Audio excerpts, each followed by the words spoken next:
Guys, hari ini kita nggak ada insight ya. Tapi bohong, karena April Mop. Hahaha, nggak lucu. Oke, Sobat Klinikers, kembali lagi bersama kami, Nyebis, di hari Minggu yang sangat indah ini ya. Karena kita akan membahas sesuatu yang cukup fenomenal dan akan menjadi sebuah mahakarya bisa dibilang ya, di mana nanti ARB dan ARA mulai hari Senin akan menjadi simetris, sehingga kita fokus terhadap saham-saham yang berpotensi untuk menjadi bagger maupun multi bagger. Oke.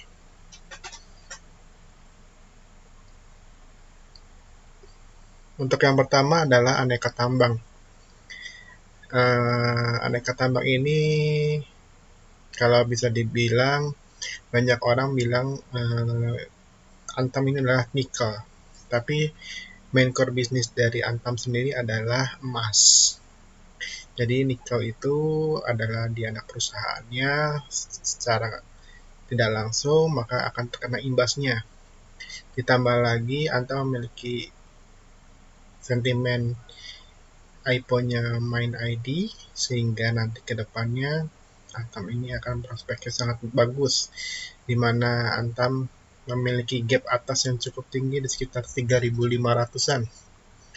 Untuk saat ini, dalam jangka pendek masih dalam kondisi sideways bullish yang di markdown. Kenapa? Kita breakdown yuk ke bawah. Nah, kalau Bapak Ibu bisa lihat tuh ada namanya channeling ya, garis yang miring itu yang kotak pak warna biru muda, yang dekat warna kotak warna pink. Di situ adalah uptrend channelnya, di mana saat ini Antam masih berusaha keras untuk kembali ke uptrend channelnya di area di 2150. Maka Antam masih dalam kategori prematur bullish trend karena hasil dari markdown-nya. Sebenarnya bukan hasil dari markdown sih, lebih ke arah institusi itu profit taking dan menurunkan penumpang lokal. Jadi orang-orang pada cut loss. Dalam jangka pendek, jika berhasil lewat dari 2150, maka Antam terkonfirmasi ke wave 3. Wave 3-nya itu ada di area atas ya, sekitar 2800. Maka jika Antam berhasil lebih dari 2150, pos kenaikannya di N12270, N2-nya di 2390, dan N3-nya di 2590. Jika Bapak Ibu ingin invest jangka panjang, boleh beli di area 2000 hingga 2100, tapi saya sarankan dicicil karena dia masih ada gap di bawah ya. Sejauh ini belum ada tanda-tanda untuk bull trap, maka kita harus memvalidasi dulu di 2150-nya itu. Jika Antam tidak berhasil ke 2150, maka pos penurunannya di T1 2095, T2-nya di 2055, dan T3-nya di 1930. Dan hingga saat ini MACD-nya masih terlihat demand-nya cukup tinggi, ada golden cross di one day-nya. RSI-nya masih sama di area akumulasi, di high demand juga. Kita tinggal nunggu ledakan volume aja, karena volume saat ini masih belum ATH. Untuk resistennya sendiri, dia harus kembali ke 2390 sebagai candle terakhirnya dari higher high pertama. Kalau dia berhasil lewat dari 2390, makin valid lagi. Dia akan ke wave 3-nya di 2800, yang merupakan target dari bearish bed-nya di 2780-an. Untuk supportnya kita taruh di EMA 100 di 2054. Ingat ya, Antam ini sideways bullish. Jadi kalau ingin trading, invest, dipersilakan. Kalau secara jangka panjang outlook-nya masih oke sih, apalagi nikel masih baru ya, mobil listrik itu masih baru mulai dibanding sektor dari komoditas lain seperti batu bara yang sudah mulai lesu. Kita bahas yang selanjutnya yuk. ada pemenang. Sama seperti namanya Wintermeer Offshore Marine ini bergerak di bidang pelayaran yang akan menjadi pemenang di kemudian hari, karena suatu saat dia akan kembali ke harga wajarnya yang ada di atas. Karena dia sudah terlalu lama di markdown dan sudah lelah dia ada di bawah. Di mana roda itu selalu berputar ya. Yang tadinya di atas akan ke bawah, yang tadinya di bawah akan pasti ke atas. Ingat ya, akan pasti ke atas. Namun sangat disayangkan si Wings ini tetap dijaga dan tidak dikasih harga murah, yaitu di harga dikoreksi tuntasnya. Jadi kita breakdown yuk. Di sini ada pola yang cukup menarik untuk di swing atau di tektok. Dimana kalau harganya di atas 326, maka dia berpotensi ke 382, N2-nya di 444, dan N3-nya di 575. Namun jika di bawah 326, maka pos penurunannya di T1 308, T2-nya di 286, dan pos terakhir di 142 sebagai area koreksi tuntas. Sejujurnya saya masih menunggu di area 142, namun tidak dikasih. Namun apa daya ya sudah. Saya pribadi tidak memiliki saham ini. Kalau Bapak Ibu ingin mencoba trading atau mau berinvestasi silakan, karena prospeknya sangat panjang dan sangat bagus, yaitu di 575. Bisa lebih? Bisa. Untuk MACD-nya ada di high demand, masih dalam area akumulasi, RSI-nya masih overheat ya, jadi kalau mau beli jangan sekarang, tapi nunggu-nunggu dia agak turun sedikit lah, di sekitar 300-an.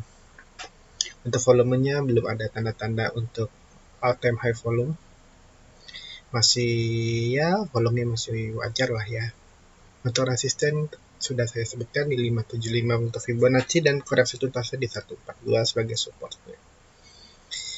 Area terbaik untuk beli ya di 300-an. Area untuk jualnya ya bisa dilihat di resisten N3, N2, N1 maupun di Fibonacci yang terakhir. Kita lanjut yang selanjutnya yuk. Ini adalah saham kesayangan saya kebetulan, Waskita Karya. Waskita Karya ini posisinya ada di bawah banget nih, sudah ada di dasar neraka. Jadi memang sudah waktunya untuk kita mengakumulasi jika Bapak Ibu menganut sistem pemahaman atau mindset seperti saya ya, di mana roda kehidupan itu selalu berputar, di mana yang ada di bawah akan selalu pasti ke atas, dan yang ada di atas sudah pasti akan ke bawah. Jadi Waskita ini kondisinya jangka panjang adalah bearish trend sangat akut, di mana dasarnya itu di 212. Maka kalau kita breakdown,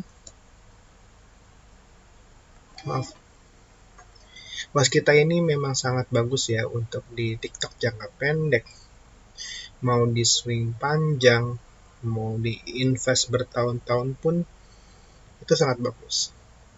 Karena selain pemiliknya adalah pemerintah Indonesia itu sendiri, dan dia ada suntikan dananya dari pemerintah ya, kurang lebih kalau nggak salah 7,5 triliun.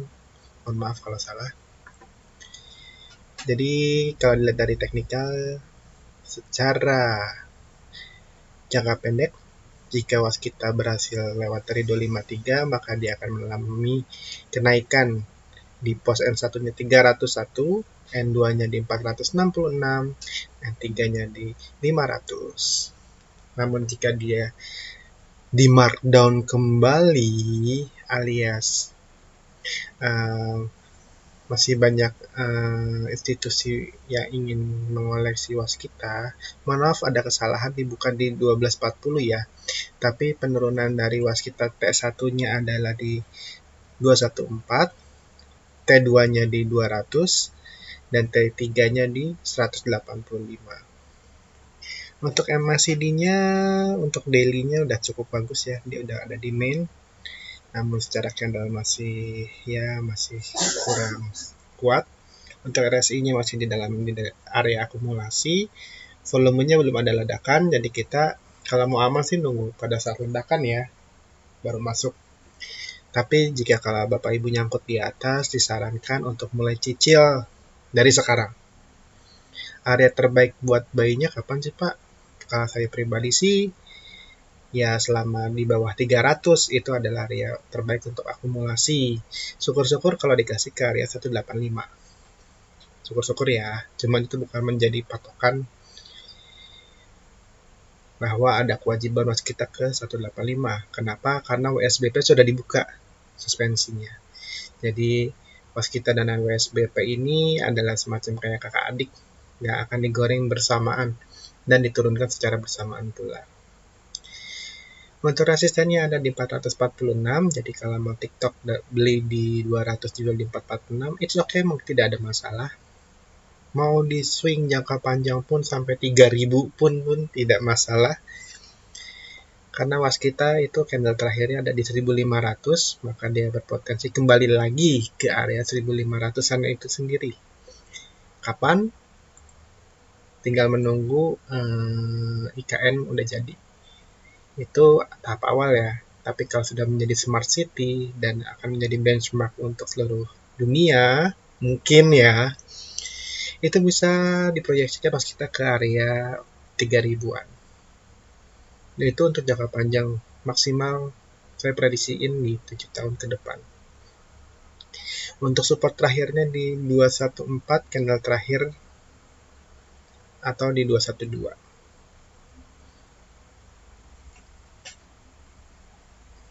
Sekali lagi saya disclaimer, di sini adalah sebuah insight atau pencerahan murni teknikal analisa dari saya dan kami tim NYBIS. Tidak ada paksaan maupun desakan untuk Bapak Ibu menjual, membeli, menyuruh, apalagi ya. Jadi ini murni pandangan kita dari segi teknikalnya. Semoga dapat memberikan pencerahan kepada Bapak Ibu semua dalam melakukan menabung saham atau berinvestasi. Pastikan gunakan dengan uang yang dingin, dengan modal yang bisa dibilang modal dikit menjadi besar, bisa. Masuklah di tempat yang tepat, di waktu yang tepat, dan di momen yang tepat. Itu saja untuk insight dari minggu ini. Sampai ketemu di minggu depan. Jangan lupa di like, di komen. Kalau misalkan ada mau request untuk pencerahan di minggu depan, jangan lupa di subscribe dan juga di share ya kepada orang-orang yang membutuhkan pertolongan dari kami berupa pencerahan dan juga kita akan belajar bareng bersama. See you next week. Bye-bye.